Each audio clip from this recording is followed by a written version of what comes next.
ऐसा वर्ग बचा नहीं है जो यहाँ छापा ना डाला हो। छापा नहीं डालता तो केवल मध्य प्रदेश है, उत्तर प्रदेश है, उत्तराखंड है, गुजरात है, कर्नाटक है, लगता है वहाँ ईडी का ऑफिस ही नहीं है। और महाराष्ट्र में जब तक कि उद्धव ठाकरे जी की सरकार थी तब तक के सब ईडी, सीबीआई जितने सेंट्रल एजेंसी थी वो सब सक्रिय थी। और जैसे ही सरकार बदली, खरीद फरोख्त हुआ, उसके बाद से वहाँ उसका कोई काम रहा नहीं।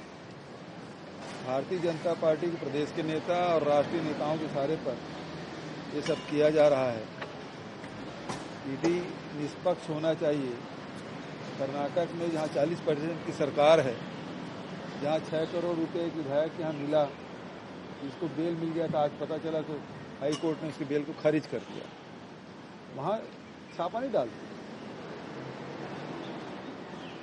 ये स्थिति देश की है। अडानी जिसके 60% की संपत्ति कमी आ गई हिडनबर्ग की रिपोर्ट के आधार पर, वहाँ जाके ईडी छापा नहीं मारती, वहाँ से भी कार्रवाई नहीं करती। जहाँ लाखों करोड़ों लोगों को रुपया फंसा है, यहाँ नान में और चिट फंड कंपनियों के खिलाफ कोई कार्रवाई नहीं करती थी। मैंने सुना वो महादेव ऐप में भी कार्रवाई नहीं कर रहे हैं, क्योंकि भारतीय जनता पार्टी शासित राज्यों के नेताओं के भी नाम आ गए हैं इस तरह से। वो महादेव ऐप के बारे में भारतीय जनता पार्टी के लोग चर्चा करते, न ईडी कोई कार्रवाई करती। ये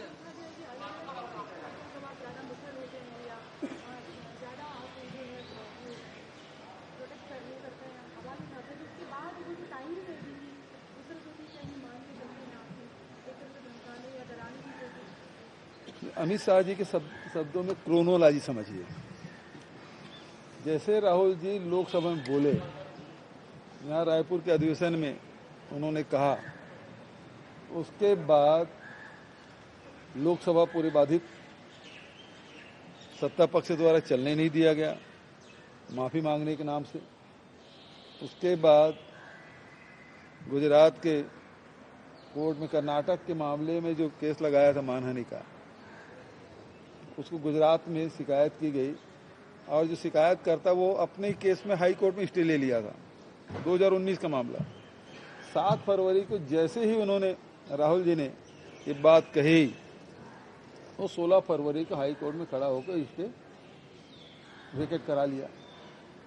और उसके बाद 16 मार्च तक के सब सुनवाई सब हो गया और 23 मार्च को फैसला आ गया। 24 मार्च को सदस्यता रद्द कर दी गई। तो ये इसी प्रकार की क्रोनोलॉजी है। अडानी के खिलाफ कार्रवाई नहीं होना। भाई अडानी की मांग कर रहे हैं ना, उसकी जांच की मांग कर रहे हैं, तो भारतीय जनता पार्टी के लोग कहते हैं कि हमारे खिलाफ कर रहे हैं। तो क्या अडानी ही भाजपा है? वैसे अडानी जब हिडनबर्ग हुआ था तो अडानी ने खुद ही कहा था ये भारत पर हमला है। इसका मतलब क्या समझा जाए?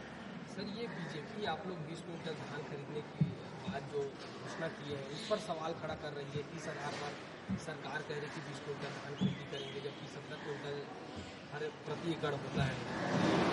अब भारतीय जनता पार्टी इस प्रकार से कह रही है, या भारतीय जनता पार्टी के नेता तो किसान सुन रहे हैं, और ये जो घोषणा की गई है वो किसानों की डिमांड पे की गई है।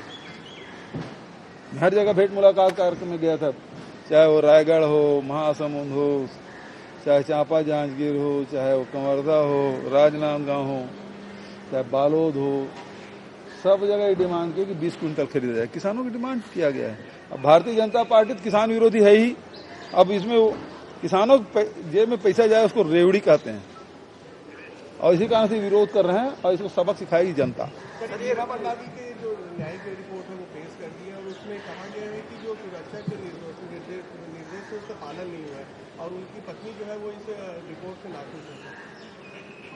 तो रिपोर्ट है उसमें, वो तो सही बात है। जब सारे उसको तो अतिरिक्त सुरक्षा दी गई थी, सब मोटरसाइकिल वाले अलग से चलते थे। 1 बजे आए, और आचार, चूँकि वो चुनाव के आखिरी दिन है तो प्रचार प्रसार बंद हो जाता है, तो सारे सब लोगों को वापस कर लिया, अब कहीं नहीं जाना है, और अचानक खुद निकल गए। तो वो जो प्रोटोकॉल है उसका पालन कहाँ हुआ? ठीक है।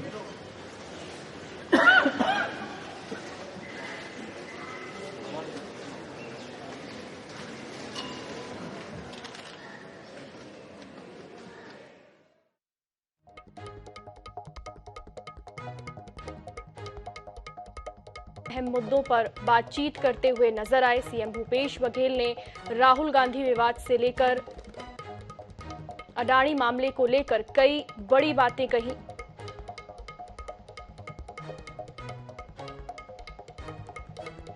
लखनऊ रवाना होने से पहले सीएम भूपेश बघेल ने रायपुर में पत्रकारों से चर्चा की और इस दौरान उन्होंने कई अहम मुद्दों पर अपनी बात रखी। उन्होंने राहुल गांधी विवाद मामले पर अपनी बात रखी, वहीं उन्होंने अडानी मसले को लेकर भी सरकार को आड़े हाथों लिया।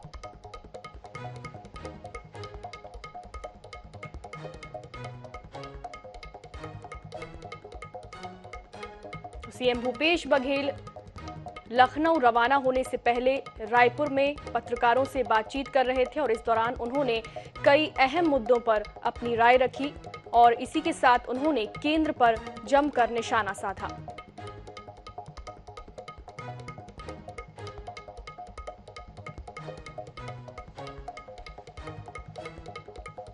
आपको बता दें कि सीएम भूपेश बघेल लखनऊ के लिए रवाना हो रहे हैं और इससे पहले उन्होंने रायपुर में पत्रकारों से बातचीत की।